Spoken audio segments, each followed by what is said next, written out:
Hello साथीहरू, के छ हजुरहरूको खबर? आज चाहिँ म यतापट्टिको साइडमा छु। यतापट्टि भनेको हाम्रो वन विभागको साइडमा छौँ क्या। यस्तो दामी सिन आएको छ, हेर्न सक्नुहुन्छ। हेर्नु न, मेरो पछाडि देख्दै गर्नुभएको चाहिँ वन विभाग हो।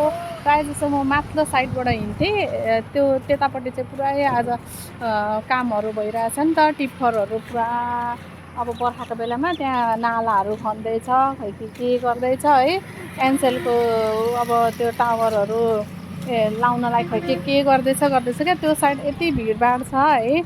अनि त्यही भएर हामी चाहिँ आज यता तल्लो साइडमा हिँड्दैछौँ आमा छोरी। आज पनि हामी चाहिँ झोला लिएर कहाँ हिँडेको भनेर थाहा पाइसक्नुभयो होला हजुरहरूले। झोला देख्नु हुँदैछ। अब यो साइडमा त यति राम्रो हरियाली, यति राम्रो देखिएको छ। आज पनि हामी आमा छोरी चाहिँ शनिबारको दिन बजार लाग्यौँ झोला बोकेर, हेर्न सक्नुहुन्छ। अनि हाम्रो वन विभाग चाहिँ यता चाहिँ यस्तो छ है। यहाँबाट छिर्ने बाटो छ।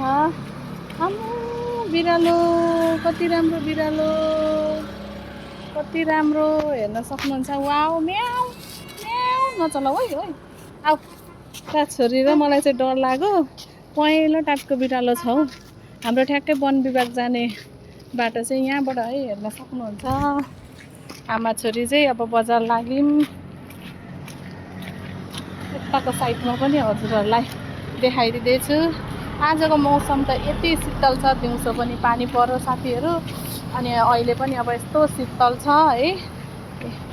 अब हामी बजार लाग्यौँ है त साथीहरू। छोरी चाहिँ यता हुनुहुन्छ, के छ ल, बाई बाई साथीहरू।